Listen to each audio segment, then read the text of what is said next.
Welcome to AI Home Podcast, the first podcast for real estate resources and independent living strategies for the disability community. Why? Because accessibility is home. Hi, I'm Angela Fox, blogger, author, and your host. Now, let's begin.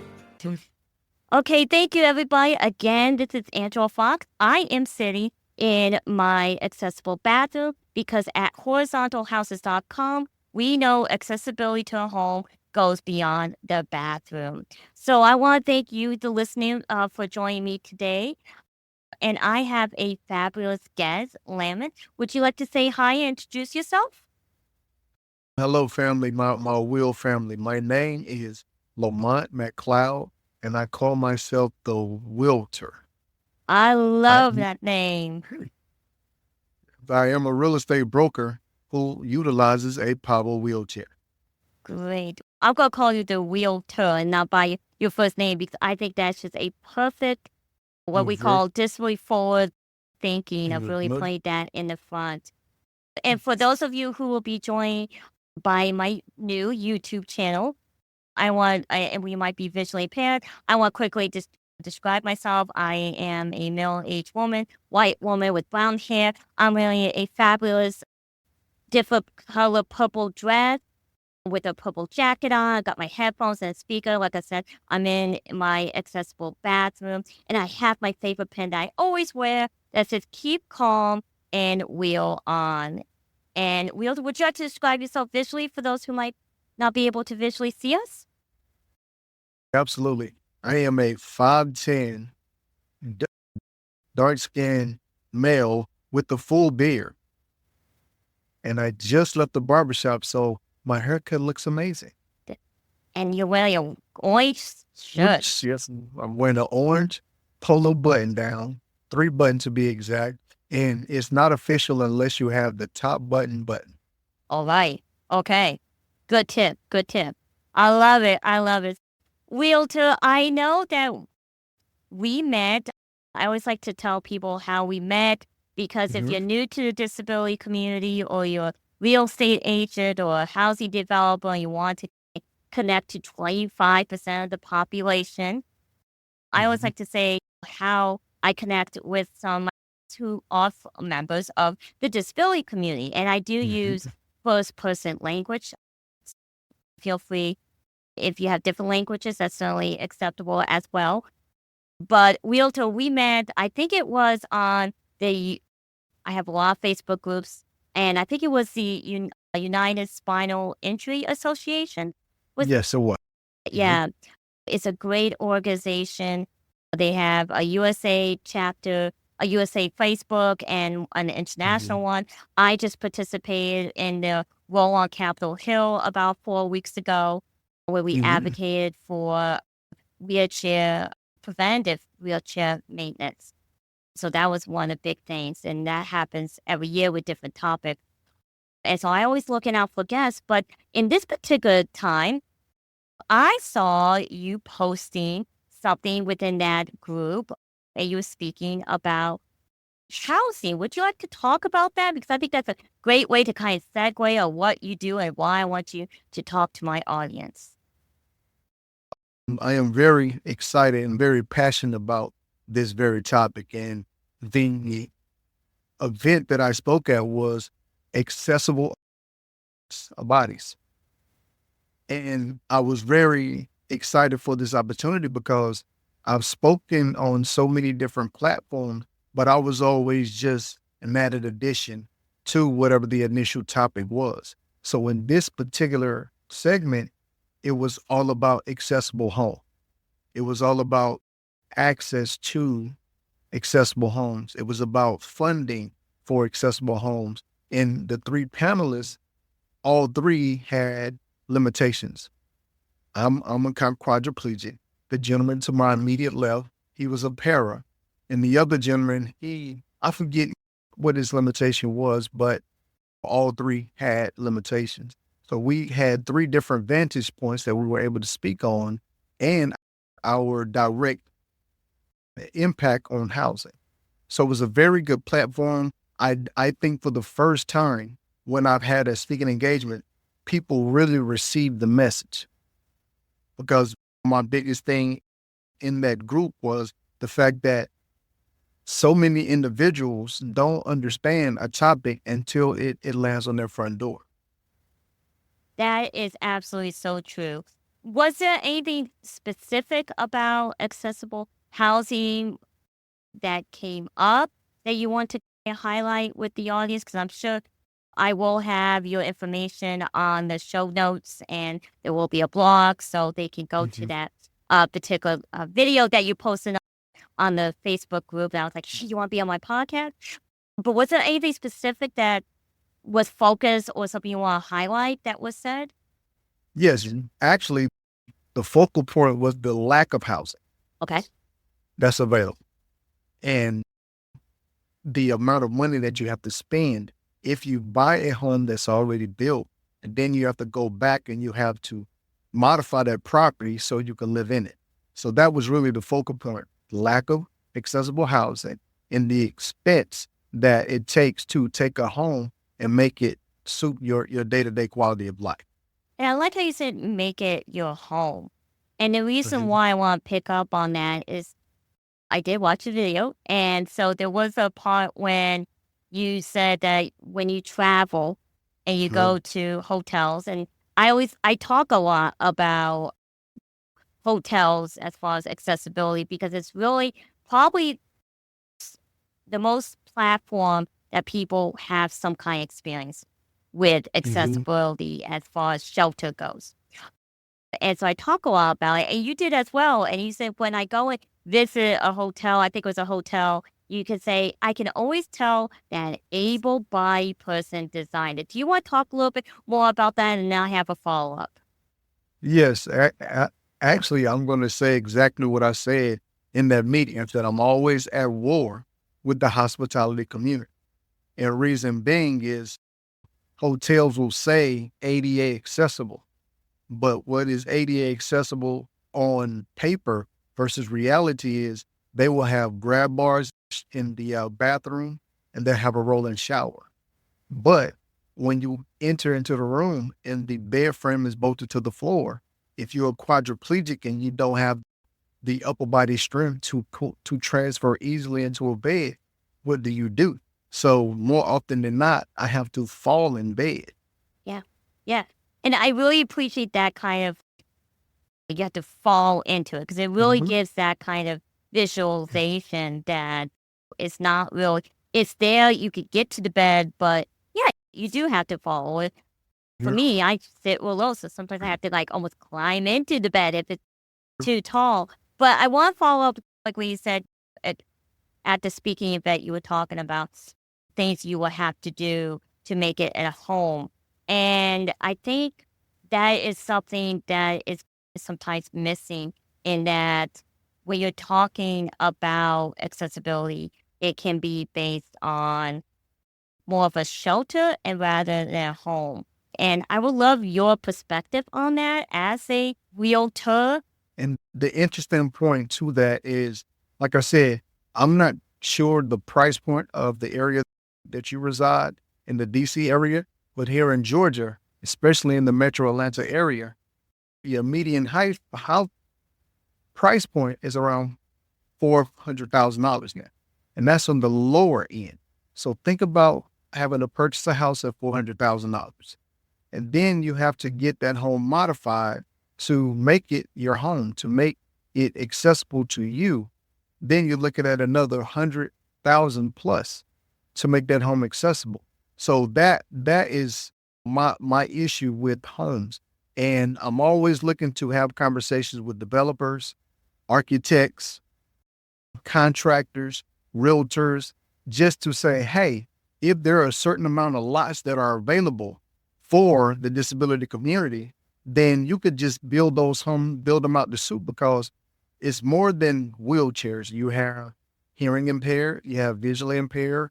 There are so many limitations that are out there that I don't want a home to just be accessible to me. I want there to be a certain amount of lots that can be completely built out to build that individual's need. And when you have talk us through about those kind of conversations. When you're talking to a housing developer, what kind of pitch do you make and how successful have you been and what things have been a challenge? Honestly, they love the conversation. They are very welcoming and inviting, but I don't see the change. So to me, if you're excited about something and it moves you, then why not start the initiative to figure out how we can remedy the situation and not put it to such a high price point? Because as you and I know, anything that's considered accessible comes with such a high price tag that is really out of reach for so many individuals. I'm good. Go ahead. I'm Okay. sorry. Yeah. You're talking about if somebody are you talking about doing a custom built house? Is that kind of what we're talking about? Or we're talking about a house already built and then you have to modify it? Not necessarily a custom build, because again, anytime you say the word custom, that comes with a certain price point. I'm saying in a community where if there's 160 lots, Mhm. 10 of those lots will be set aside for an individual that has some type of limitation. So the home is already pre-built, but the interior is still good.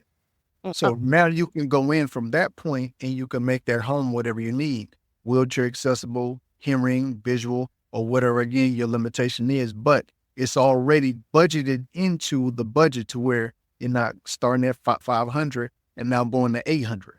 Are you requesting the housing developers have a universal design layout? Of course, the universal design is exactly what I'm speaking of. So just like you go into a community and they pull out a booklet and they say, would you like elevation A, B, C, or D? I would love those same elevations, but catered to the disability community, Yeah. because we we love nice things. We want our home. We want it to be proud of. We don't want to think of our home as a hospital. Yeah. We have to live there, so we want to be excited about going home at the end of our day, and we don't again want it to look like a hospital or we're dreading to go home. So yes, I would love those different elevations offered to us, and then you can finish the build out, and it is no additional cost because everything can be put in a budget. Hmm. And you said that they get excited by the conversation. So there's a Mhm. perspective that you believe that they're invested. Mhm. But then you leave and then there's not a particular change. Do you, have you had any opportunity to follow up with some of the housing developers when you've had that exciting conversation? Or do they only give you space for one discussion? We always have the initial at the speaking engagement, Hmm. and it's always amazing that so many walk approach me. Oh yes, I think this is an amazing initiative. Oh, I would love to figure out ways that I can help you on the movement. And I reach out to them. I'll get an email response back. Then if I go to reach out again, then I start to see where I'm not getting the response back. Okay. They give you a quick little canned speech. Have you had any success with, or are you knowledgeable of any housing developers that have embraced having layouts that are universally designed that are available?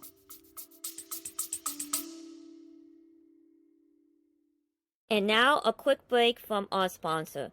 So as you can see and also hearing me, I am sitting on my back deck and I have my grill. I love being out in my back deck. I hate when I forget something and I have to wheel back into the house, particularly my cell phone. However, I'm excited to announce that another disabled owned business, Cush Pocket, has come up with a solution by creating this fabulous wheelchair bag. I love this bag and have been a proud customer since almost the very beginning. Why do I like it? One, it's huge. Two, it comes in multiple colors. But three, you can put it anywhere on the base of your wheelchair. How does that happen? It's attached to the flap and it has little Velcro. You put it directly underneath your cushion of your wheelchair. And the Velcro and the weight of your body ensures that this fabulous Cush Pocket bag certainly will not move. I personally have two directly in front of me and it hides behind my legs. And I love that because it's so much more convenient. Trust me, you will never forget anything ever again. So as you can see down below, I have a direct link for Cush Pocket. And if you use my code Angela Fox, you will get $1 off. And not only will you get a fabulous bag, but you'll also support two disabled owned businesses, Cush Pocket and my business, Horizontal Houses. Check it out. Now, I won't say that it's not here in the state of Georgia, but I haven't seen it yet. Okay. I have access to what we call the multiple listing service. Mm-hmm. And that's access to any property that's available for sale in the market in the state of Georgia. So let me just give you round numbers. If I pull up the database now, I could show you where there are probably 90,000+ homes that are available. But if I click on one button and says accessible, I will get under 20 homes that fall under that bracket when there are 90,000+ available. It should not be like that. And that's pretty common. I've done similar tests. It's a little bit better in Florida and a little bit better in some parts of California, but that's a very familiar ratio. He just said from the area in other states. So let me ask you, do you think it could be a possible solution if it was a universally designed layouts were given to these housing developers that they could actually implement themselves? Do you think that is a possible solution, that there's just a mere fact that they don't have, because there's all kinds of books out there that actually have very crude layouts that are universally designed? That do you think that's just a lack of education and providing that particular layout? Or do you think there's additional tools that need to be provided to housing developers to get them on board? Twofold.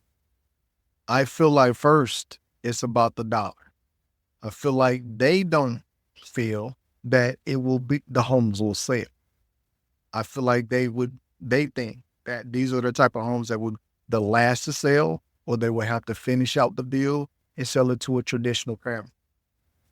Okay. So everything is about the bottom dollar. The second part of that, I think it starts with legislation. Yeah. If the right politician or the right person in government heard this and it was near and dear to their heart, I think the conversation would change. Because honestly, what I would love to happen is for the disability community to have access to funding and loan products like the veteran community. Yeah, if you read my book, I have a book called My Blue Front Door. It's on horizontalhouses.com. It's also on Amazon as well. Okay. And I talk about my own experience being a paraplegic and buying my home in the DC area and making it accessible. But I specifically talk about resources in the state of Maryland. So I'm very lucky that the state of Maryland is very disability home ownership forward, meaning Maryland is one of the few states that have a home loan program for people with disabilities. Oh, they're real? Wow. Yeah, it's not HUD. So for those who may be in the real estate, who is also with another realtor, I'm going to play on that if you give me that liberty. And those who might be familiar with the 203K, which is like the rehab loan from the HUD agency, almost all states rely on that to provide opportunities for individuals to buy a house and to get a loan for modification. State of Maryland has a state-specific loan program. And it's for people with disabilities. And it's great because they work with banks to try to get you the lowest interest rates. They only have so many banks that they work with because there's a cap on the interest rate that if you want the state to back up the loan, your interest rate has to be within this range. Right. And so the state of Maryland has that. The state of Maryland also has assisted technology loan program, which is also a separate loan for modifications. So you could get that. And I was actually on the board for 4 years because what ended up happening was I didn't have any equity in the house that I just bought. And I made a legal argument that those who have physical disabilities will be more likely to have to buy a new home because most likely the house they're in is too costly to modify. And so that means you got to get a brand new home, right? And that means what? You don't have equity in the home that you just bought. And so I got them to change the rules to allow a unsecured loan for home modifications. And then I was asked to be on the board. So I served on the board for 4 years. So there is those two particular programs. And then somebody had talked about legislation to kind of piggyback because I try not to get a legal beagle on everybody, but I am a lawyer. Not giving legal advice here, but a lot of individuals don't realize that the Americans with Disability Act does not apply for private sector housing. And the Fair Housing Act, which is actually an amendment of the Civil Rights Act, it's not a separate act, even though we call it the FHA. And the Fair Housing Act does not only focus on 4 units or more. So if you're talking housing developer, a single family unit, nothing federally why it's required for anything to be accessible unless it takes federal funds to build that house. So the ADA doesn't apply in a lot of real estate, but in a particular county in Maryland, the Prince George's County, and to give you a little framework of where that is in Maryland, that is where the National Harbor and the MGM casino is located at. It's in that same county. And starting in 2026, 50% of all new housing has to be universally designed. Really? That is phenomenal. Yep. So I have another episode about that. And Wow. so it is possible. It was a long time thing within the county. There was a big advocate, a former councilman that had retired, but she still championed this particular thing. And enough of the council got switched from one particular party to another particular party. You can imagine what that is. I won't get too knee deep in politics, but that's why local politics do actually matter. The council changed and new blood got in there. And now we are going to be one of the first counties that will require 50% of housing to be universally accessible. We even got the Maryland Builders Association support. I interviewed him in my episode, so you can watch that. So legislation is certainly possible. You were talking, though, about how it's all about the dollars for them. And so as a realtor, I like to dive into that a little bit more. So how do you show them the money? How do you make that pitch? The interesting thing is we travel as well. Okay. Like here, and we love nice homes. We love nice cars. So it's really just looking at where we spend our dollars as well. Everything is about data and analytics. So if you look at our community and the things that we do and what we spend our money on, again, if they just really took a deep dive into the disability community, they will see that these homes will probably be the first to sell. Now, when you say deep dive, where could you direct individuals to do that deep dive? Honestly, I'm really not sure. First thing that popped in my mind is how they do the census. Where they go into the home and they do census reports. So I'm thinking something along the lines of that is how they can start looking into the sector of the disability community to see what type of finances are available. Just like they have homes that are available for the 55 and plus community. But you don't see any 55 plus community homes that are ADA accessible or ADA compliant, which is really odd to me for that demographic and that age of people. So I think that they can do something similar to that because, again, we have money. We can purchase. We have purchasing power. It's just not an avenue in which I think once that first builder, and what kudos to what is taking place in your area. That is trend setting. And I would love for Georgia to piggyback on that because again, if one builder takes their chance and then advocates or pitch to other builders, I think that it'll be a totally different conversation that we will have during the next time that we met. How likely? So like, I know myself because I'm a data girl, and I know I have struggled just to really get a good number on disability homeownership.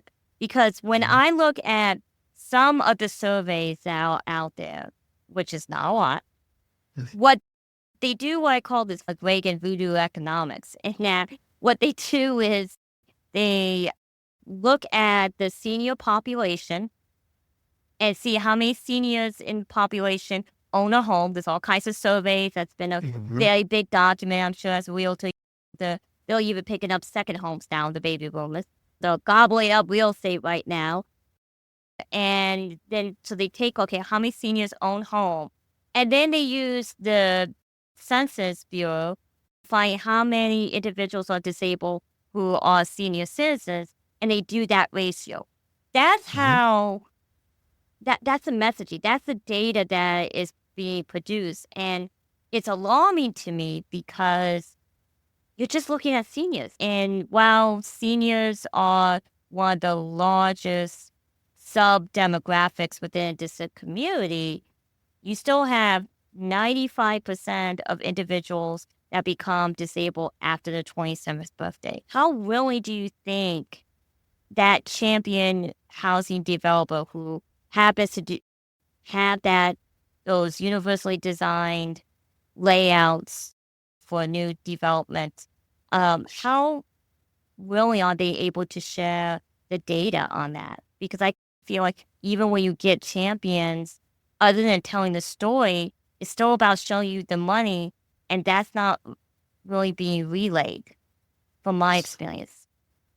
I feel again, if there was one developer that would take that chance, then again, everyone would start to look at what the blueprint that he set forth.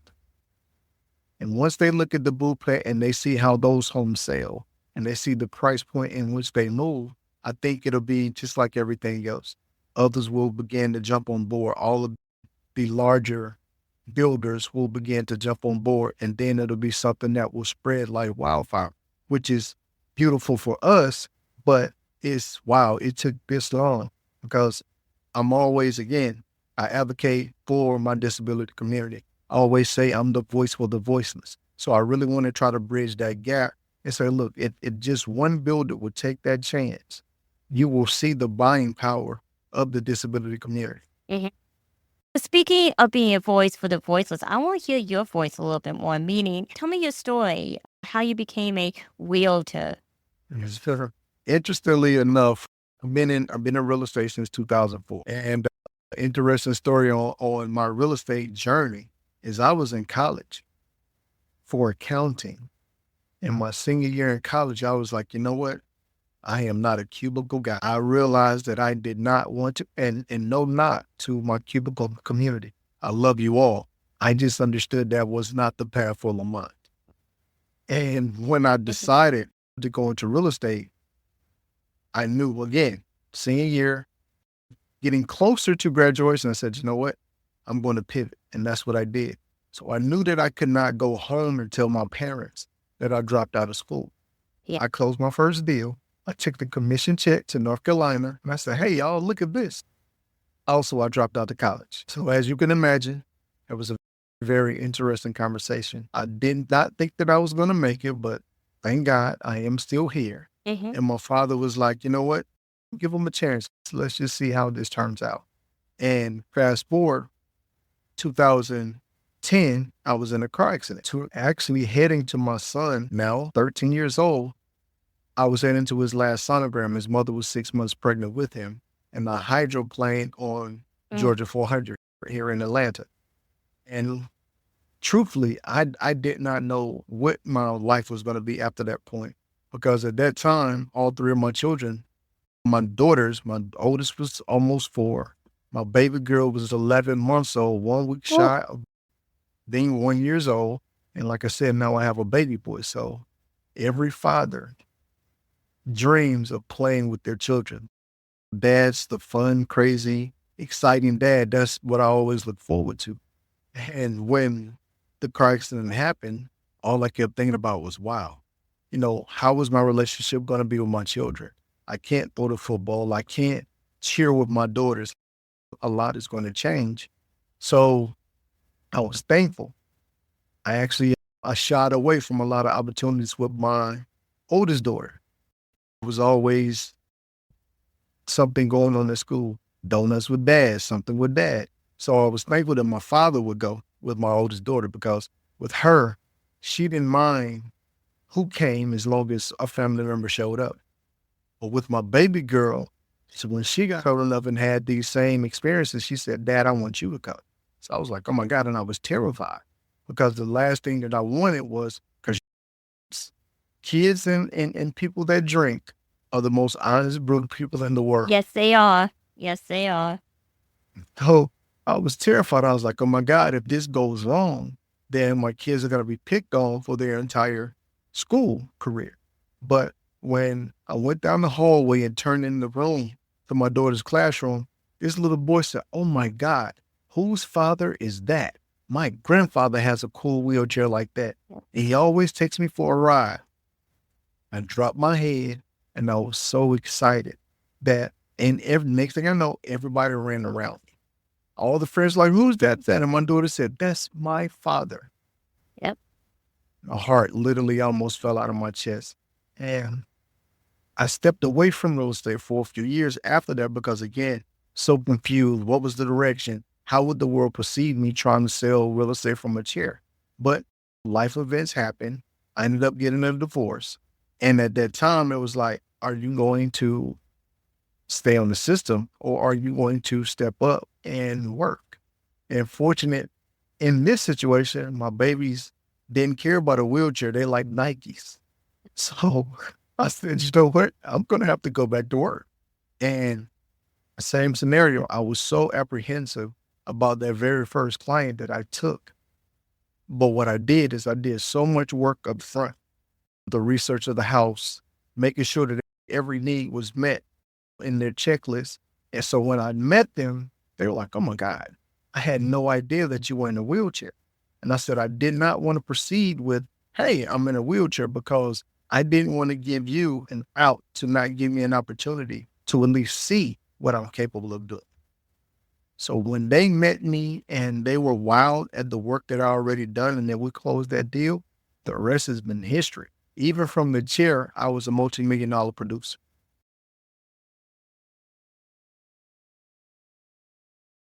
Learn how he became a multi-million-dollar realtor in our next episode, part 2.